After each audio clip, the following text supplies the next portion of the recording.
सुन लेते हैं, काम चल जाएगा, इसी तरह से काम चल जाएगा।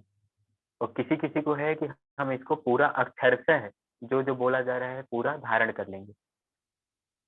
तो होता क्या है, सबकी अपनी अपनी तरह तरह की ऊर्जा होती है। ये क्या डिपेंड करता है, सुबह का भोजन हमने कैसा लिया था, हमारा मानसिक भोजन कैसा है, इस पे भी निर्भर करता है। सतोगुण, तमोगुण और रजोगुण के आधार पे भी निर्भर करता है कि आप किसी को कैसे सुन रहे हो, किसी को कैसे देख रहे हो। गिरा हुआ फूल मिल गया या फूल का या कोई जानवर आपको मिल गया, उसको आप किस नजरिए से देख रहे हो, है ना? ये नजरिया जो बन जाता है फटाफट।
अभी ठीक हुआ? सुदर्शन, आवाज जा रही है? हम्म। तो चलिए टॉपिक बताते हैं हम। ये जो सबकी मानसिकता तरह तरह से रोज बदलती रहती है। कभी बहुत अच्छा लगता है कुछ, कभी बहुत बुरा लगता है, कभी कम अच्छा लगता है। इसके पीछे जिम्मेदार होता है हमारा सतोगुण, तमोगुण, रजोगुण। और उसके भी पीछे जिम्मेदार होता है जो रूट कॉज होता है, प्राणमय, आनंदमय, मनोमय, विज्ञानमय और अन्नमय कोश। ये कोश क्या है, ये सब कठिन चीजें रटने की कोशिश ना करें, बस सुने ध्यान से। जैसे मान लीजिए मोबाइल जो हमारे पास है, ये मोबाइल है। इस मोबाइल का एग्जांपल ले लेते हैं। ये मोबाइल है, अभी मत देखना सोचना कि किस कंपनी का है ना। कुछ लोग बहुत ईगल आइज होते हैं, सोचने लग जाते हैं किस कंपनी का है, बात उसी पर अटक जाती। तो इसको बस यही देखना कि ये मोबाइल है। मोबाइल किसी भी कंपनी का है, बस है। ये एक साधन है जिससे हम बात कर सकते हैं, नेट चला सकते हैं, बस ये है।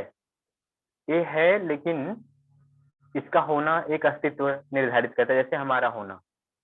लेकिन अगर इसके भीतर ये मोबाइल हो गया, इसका जो फिजिकल बॉडी हो गया, ये अन्नमय कोश हो गया। इसको योग में, योग की भाषा में फिजिकल बॉडी कह सकते हैं या अन्नमय कोश कह सकते हैं। और इसी को अगर चार्ज ना किया जाए तो किसी काम का है, इसमें अगर पावर ना रहे तो किसी काम का है नहीं है। और हमारे भीतर वही चीज, हमारे भीतर अगर प्राण ना रहे तो हम किसी काम के हैं, तुरंत डेड बॉडी हो जाएगा शरीर, तुरंत आदमी मर जाता है। जो काम हमारे भीतर सांस कर रही है वही काम इसके भीतर चार्जिंग कर रहा है। तो जो हमारा फिजिकल बॉडी भगवान ने बनाया है, छोटा बड़ा मोटा दुबला पतला सबको अलग अलग टाइप का, है ना। ये जो फिजिकल बॉडी बनाया है ये अन्नमय कोश है। अन्नमय कोश क्यों कहा गया, क्योंकि धरती से पहले आकाश, आकाश से पृथ्वी, पृथ्वी से अनाज उपजा, अनाज से अनाज को खाया लोगों ने, शरीर बना। तो माना जाता है अन्नमय कोश शरीर जो बना है, सब्जी चावल रोटी का एक बड़ा सा इकट्ठा हुआ एक भंडार है। जो बचपन से सब्जी चावल रोटी खा रहे हैं वही तो हम लोग बन रहे हैं। तो ये जो धरती से ही तो लिया जा रहा है, शरीर धरती में ही मिल जाएगा, धरती से ही निकला है।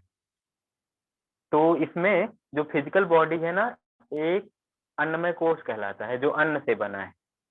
और इसका बताएंगे हम, बहुत अच्छे से समझना, ये मत सोचना कि हमारे काम का नहीं है, बहुत बहुत ज्यादा काम का है। अन्न से बना है तो हमारा बॉडी अन्नमय कोश है। अब मान लो कि अगर किसी को पहचानना आ जाए कि इस बॉडी में चना ज्यादा खाना है कि चावल ज्यादा खाना है कि रोटी ज्यादा खाना है कि तरबूज खरबूज खाना है, अगर इसकी पकड़ बन जाए, किसी तरह से मालूम हो जाए कि ये वाली चीज हमको ज्यादा खानी है, इस चीज की कमी हमारे भीतर है। हालांकि हम सब्जी चावल रोटी सलाद सबसे बने हैं, लेकिन इसमें ज्यादा मात्रा किसकी है, कम मात्रा किसकी है, किसको बढ़ाने से फायदा होगा, किसको घटाने से फायदा होगा, ये जानकारी अगर हो जाए तो ये जानकारी कोई डॉक्टर बता पाएगा? नहीं बता पाएगा। ये खुद ही पता चलेगा, आत्मज्ञान से पता चलेगा कि किस इस समय शरीर में क्या लेना चाहिए। या कोई आयुर्वेदाचार्य बता सकता है जो उस चीज को बहुत अच्छे से पकड़ पाए, अन्नमय कोश को बहुत अच्छे से समझ पाए। और आदमी स्वयं समझ सकता है, सबसे ज्यादा खुद के ऊपर विश्वास रखना चाहिए, बस थोड़ी जानकारी अगर हो जाए तो, बोध का ज्ञान जागे तो, बुद्धि का नहीं, हृदय का ज्ञान जागे तो पकड़ सकते हैं। ये हो गया फिजिकल बॉडी। और इसमें जब चार्ज करते हैं तभी ये चलता है। अगर चार्ज ना करें, सांस ना ली जाए तो चल पाएगा शरीर? एकदम नहीं चल पाएगा। मान लो चल रहा है, ठीक है, लेकिन क्या हो अगर मन ही ना कुछ कहे, मन कुछ कहे ही नहीं, क्योंकि मन ही कह करके हाथ हिलवा रहा है। मन ही कह रहा है तो हम बोल पा रहे हैं, मन ही कह रहा है तो आप लोग सुन पा रहे हो। अभी मन आप लोग का ना कहे सुनने को, तो आप कान खुला रहेगा तब भी नहीं सुनोगे। क्यों? कुछ ऐसा सोचने लग जाओ जो बड़ा मजेदार हो, है ना, बहुत मजेदार कुछ हो। अगर सोचने लग जाओ तो क्या होगा, कान खुला है लेकिन सुनेगा नहीं मेरी बात, तो मन चला जाएगा सुनने पर और सोचने पर चला जाएगा। तो ये जो सुनने का काम कर रहे हैं आप लोग और हम बोलने का काम कर रहे हैं, इस सारा का सारा काम जो हो रहा है मन ही करवा रहा है, इसके पीछे मन ही है। तो गीता में भगवान ने कहा है कि मन षष्ठ इंद्रियाणी प्रकृति स्थान कर्षति। मन जो है 5 इंद्रियों के अलावा मन छठवां इंद्री बन जाता है, मन छठवीं इंद्री बन जाता है। 5 इंद्रियां तो है ही, नाक कान आंख त्वचा जिह्वा। तो इसको इसके माध्यम से हम जो होता है बाहर की चीज लेते हैं और भीतर की चीज लोगों को बताते हैं। लेकिन अगर मन ही इन चीजों के जैसे कान नाक आंख त्वचा जिह्वा, आज महावीर जी की जयंती है, जितेंद्रिय कहा जाता है, और हम लोग क्लास में जुड़ते हैं तो कहते हैं जय जिनेन्द्र, है ना, लास्ट में कहते हैं। तो जिनेन्द्र का मतलब है पांचों ज्ञान इंद्रियों को जो जीत ले। जो मन पांचों ज्ञान इंद्रियों का गुलाम बना बैठा है, बाहर रसगुल्ले की दुकान पर रसगुल्ला देखा, गोलगप्पा देखा तो मन में आता है अब खा के ही जाएंगे। और अगर ऐसे ही चले गए तो फिर यहाँ पे मन में कुछ कुछ होता है ना, काफी देर तक होता है और उसका असर बना रहता है। तो ये जो कुछ कुछ होने का भाव है ना, मन की गुलामी है। साड़ी देखा, मन किया कि इसको लेंगे, ये बढ़िया साड़ी है, ये वाली साड़ी चाहिए जो वहां पे देखा था। ये मन जो है गुलाम हो गया उस चीज का। तो मन को आजाद होना चाहिए लेकिन गुलाम हो गया। तो मन गुलाम हो गया तो ये मन क्या कर रहा है, मन वो मोबाइल की तरह है। मोबाइल में जो सिम लगा है उस सिम की तरह है। अन्नमय कोश की बात अलग, हमने पहले बता दिया, जो खाना पीना खाते हैं उससे शरीर बनता है, वो अलग मामला। जो हम सांस लेते हैं वो अलग मामला, फेफड़े का, वो जीवन है, वो चार्जिंग है। लेकिन अगर मोबाइल में सिम ना हो, चार्जिंग भी हो, चार्जिंग भी हो, मोबाइल भी हो, सिम ना हो तो क्या होगा? कुछ नहीं होगा, कुछ चलेगा ना, नेट चलेगा ना, कॉल होगा, बड़ी दिक्कत होगी। अब कुछ लोग सोच सकते हैं इमरजेंसी कॉल होगा, है ना, जो रिवर्स थिंकर होते हैं वो तुरंत खोज लेते हैं कोई पॉइंट, कहेंगे नहीं इमरजेंसी कॉल होगा, बिना सिम के भी होता है। ये वाली बात नहीं, एक कॉमन सी बात समझाई जा रही है कि अगर हमारे भीतर मन ही ना हो तो फिर कोई भी तरह का कॉलिंग नहीं होगा, ना हम बोल पाएंगे, ना आप लोग सुन पाएंगे, ना हाथ हिलेगा, ना कुछ होगा, एकदम स्थिर हो जाएगा। तो मनोमय कोष की वजह से ये सब होता है। अच्छा, ये भी ठीक है। अब बात आती है नेटवर्किंग की। अगर नेटवर्क ही चला जाए तो रिवर्स थिंकर सोचेगा वाईफाई ले लेंगे, है ना, कुछ ना कुछ ढूंढ लेगा। लेकिन ठीक है, मान लो वाईफाई भी ले लिया, लेकिन वाईफाई वाले का भी वाईफाई चला गया तो, उसका भी नेटवर्क चला गया तो, नेटवर्क चला जाए अगर, बुद्धि ही ना रह जाए तो क्या होगा? अभी तक तो बात मन की थी, सिम की थी, अब नेटवर्क चला गया मतलब बुद्धि ही चली गई तो क्या होगा? सही गलत की पहचान ही नहीं हो पाएगी, क्या हमारे लिए सही है, क्या हमारे लिए गलत है। सुदर्शन, इन चीजों को कौन समझाया है? हम नहीं समझा रहे हैं, डॉक्टर एच आर नागेंद्र जी ने समझाया, तब इतना सरल समझाया है। और डॉक्टर एच आर नागेंद्र जी नासा के वैज्ञानिक हैं, नासा के वैज्ञानिक हैं, इसलिए इतना सरल कर पाए होंगे। तो doctor H R Nagendra sir, yes Vyasa Bengaluru, योग की एक ऐसी यूनिवर्सिटी जिसपे सबसे ज्यादा रिसर्च पेपर आज प्रस्तुत हो रहे हैं। पहले योग के रिसर्च हुआ करते थे, पहले के जमाने में हुआ करते थे, लेकिन प्रस्तुत नहीं होते थे, बहुत सारी रिसर्च होती थी। सबसे ज्यादा रिसर्च हुई है बिहार स्कूल ऑफ योगा मुंगेर में, लेकिन एचआर नागेंद्र जी इस समय सबसे ज्यादा रिसर्च दे रहे हैं, सबसे ज्यादा पीएचडी हो रही है वहां पे, बच्चे कर रहे हैं पढ़ाई करने वाले योग वाले। तो उन्होंने इसको इतना अच्छे से एक्सप्लेन किया। तो क्या होता है कि जो सिम होता है, मोबाइल का जो सिम होता है, ये हमारा मन होता है, लेकिन जो इसमें नेटवर्क होता है ये हमारी बुद्धि होती है। ठीक है, इस तरह से करके हम लोगों को जानना चाहिए कि शरीर में जो कोष है सबका अपना अपना बहुत महत्व है। शरीर है तो शरीर का अपना स्वयं में बहुत महत्व है। अब मोबाइल ही ना हो तो सिम लेके क्या करेंगे, और सिम में रिचार्ज करवा के क्या करेंगे जब मोबाइल ही नहीं रहेगा। मतलब शरीर का होना बहुत जरूरी है, और शरीर का होना ही नहीं, स्वस्थ होना जरूरी है।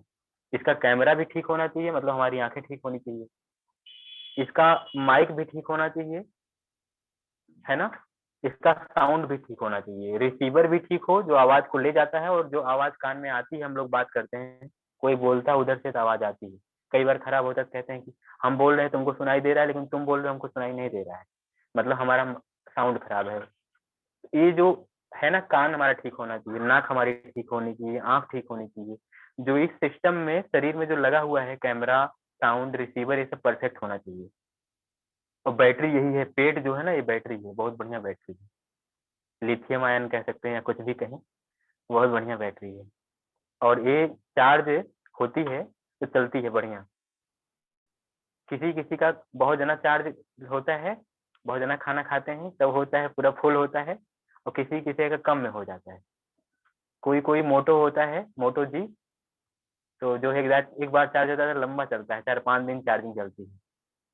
और कोई कोई होता है तो जिसका जो है सॉफ्टवेयर या भीतर कुछ कमी रहती है, हीटिंग प्रॉब्लम रहता है, जल्दी गुस्सा करता है, बहुत गुस्सा हो जाता है पल पल में।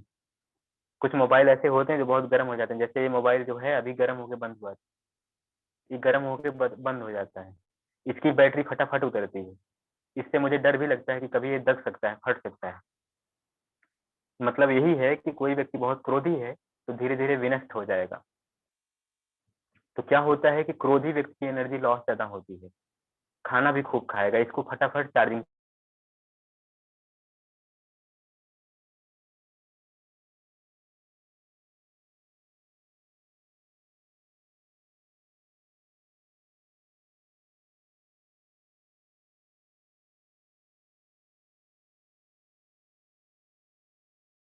कॉल आ गया था। तो अभी आवाज जा रही है ना? हम्म, ठीक है, इसमें कूलिंग सिस्टम लगा हुआ है, जल्दी गर्म होकर बंद नहीं होता है, कूलिंग ऐसे बोलते हैं, जो भी हो। तो क्या होता है कि किसी किसी व्यक्ति में जल्दी गुस्सा नहीं आता है, शरीर ही ऐसा होता है कि उसके भीतर पानी की मात्रा कुछ प्रकृति ने इस तरह बनाई होती है, धरती और पानी का बैलेंस इतना अच्छा किया होता है कि व्यक्ति जल्दी गर्म नहीं होता, लेकिन अगर गर्म हो जाए तो फिर सत्यानाश कर देता है। तो यही लोग जो कफ प्रकृति, कफ हाइपर रहता है, जल्दी गुस्सा नहीं आता उनको, बड़े विनम्र रहते हैं, शांत रहते हैं, लेकिन कभी गुस्सा हो गए तो नृशंस हत्या करते हैं। नृशंस हत्या पता है, जिसमें किसी को मारते हैं लोग तो काट के बोरे में भर के फेंक देते हैं, ऐसी जो हत्याएं करते हैं, तो इस तरह की नृशंस हत्या कही जाती है। अब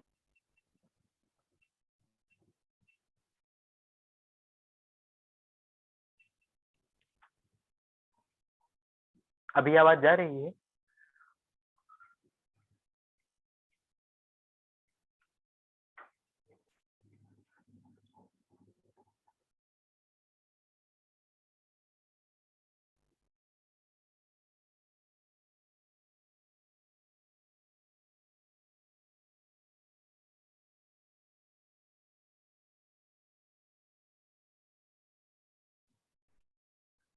अभी आप लोग सुन पा रहे हैं मुझे?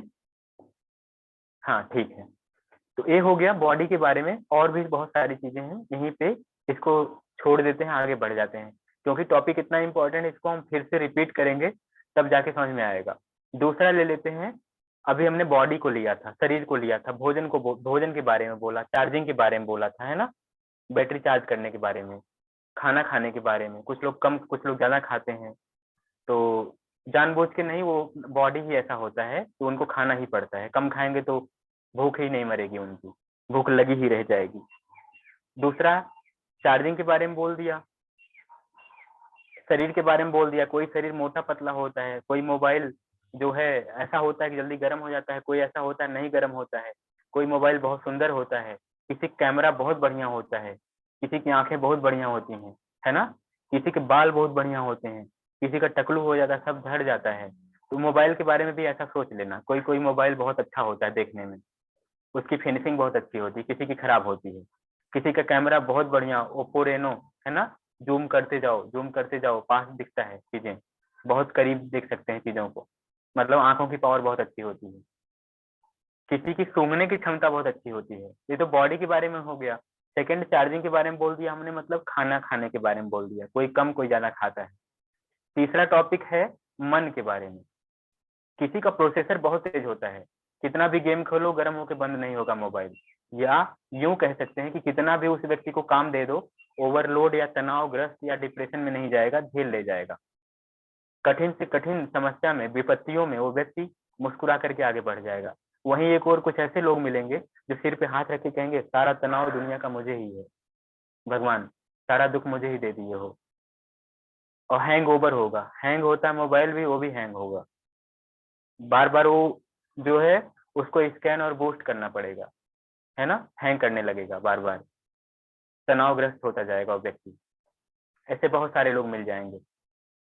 इससे भी आगे बढ़े तो जब मन इस तरह से हैंग ओवर होने लगता है तो बुद्धि भी कम होने लगती है। कोई बहुत क्रोधी व्यक्ति हो, लालची हो, कामी हो, ईर्ष्यालु हो, तो व्यक्ति क्या करता है, उसकी बुद्धि बहुत कम हो जाती है।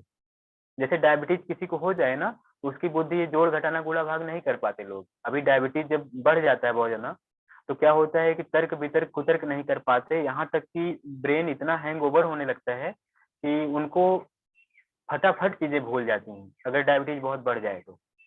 अभी उनको बोला ना कि आपको 10 रुपए दिया दुकानदार, वो बोलेंगे कहाँ दिया, कहाँ दिया, भूल जाएंगे फटाफट।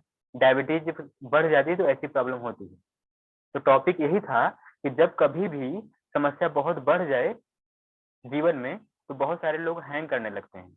जैसे मोबाइल हैंग करके बंद हो जाता है, या इसको रिबूट करेंगे, स्कैन करेंगे, स्विच ऑफ करके स्विच ऑन करेंगे तो फिर से ठीक चलेगा, लेकिन कब तक, फिर गर्म होके बंद हो जाएगा। ऐसी चीजें होती हैं।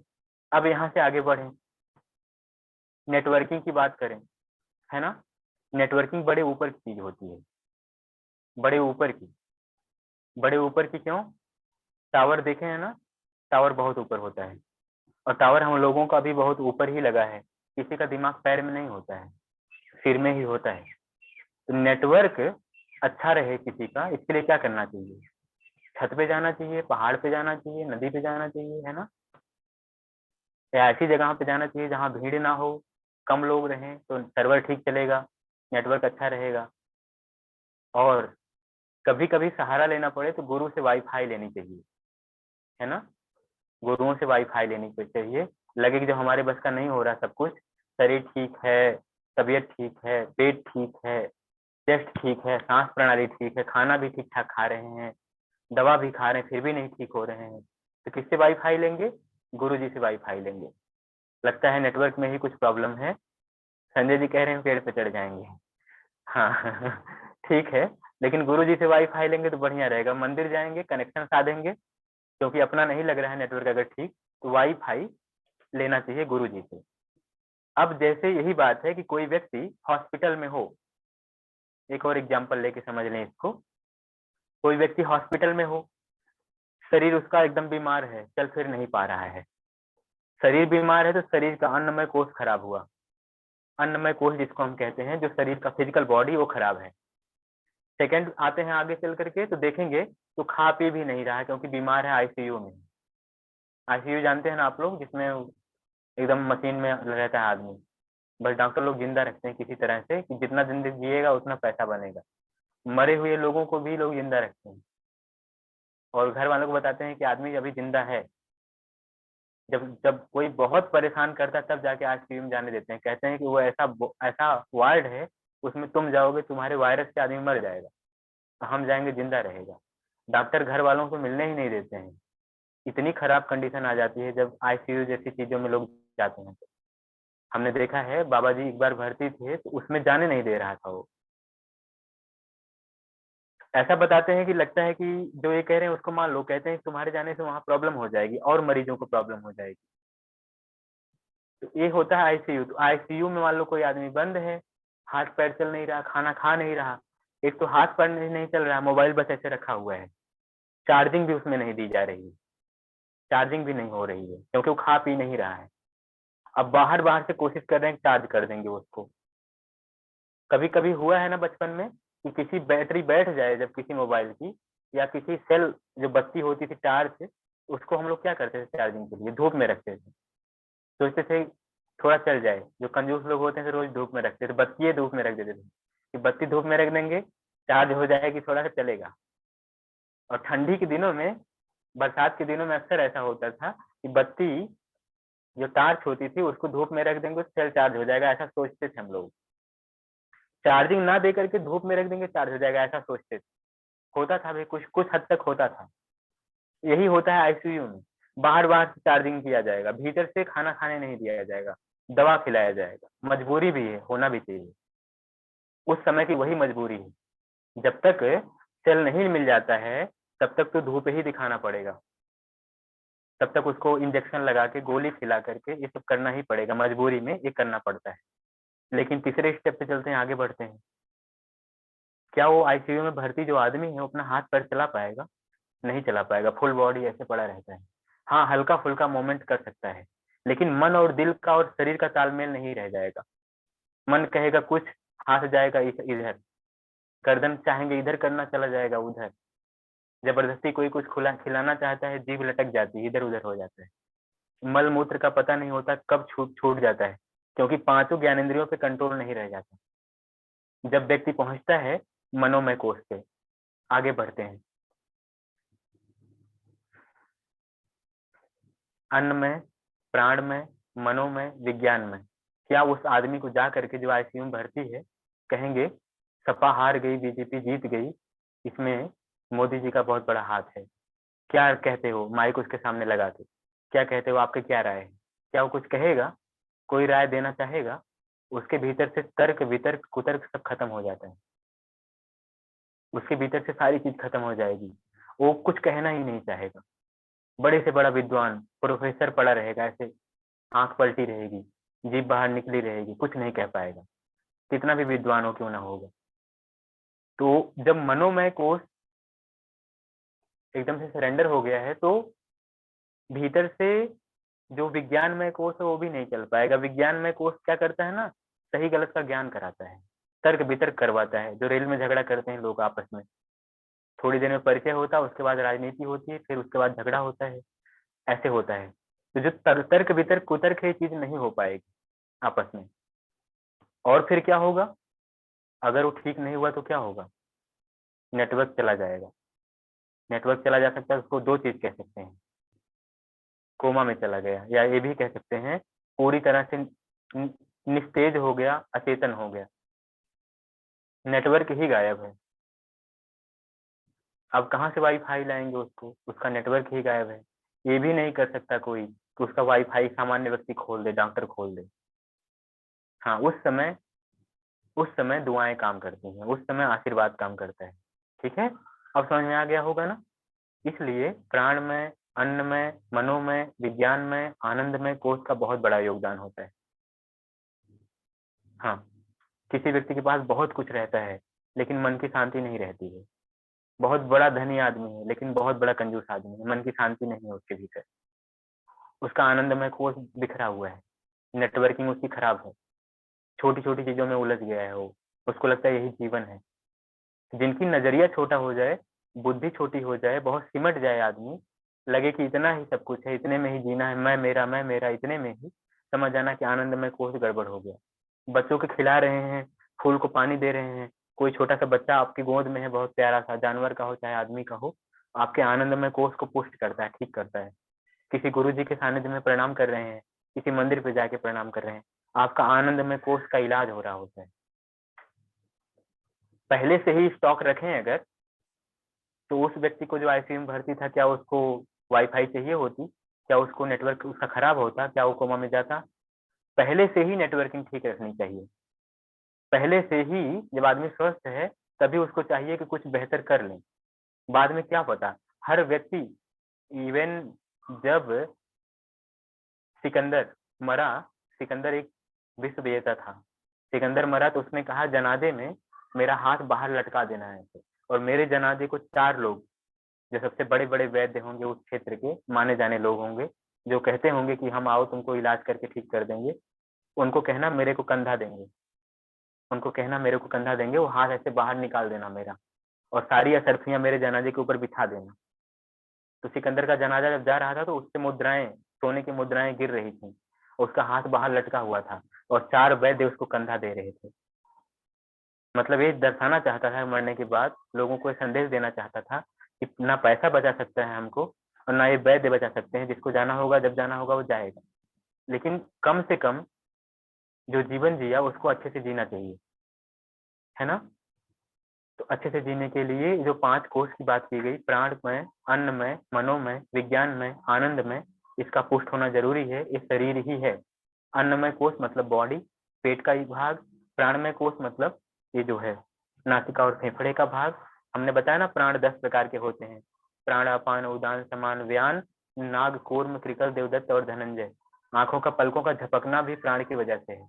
डकार, हिचकी, खांसी, छींक, ये जो होता है ये भी डकार, ये जो होता है ना ये भी प्राण की ही एक एयर प्रेशर की वजह से चल रहा है।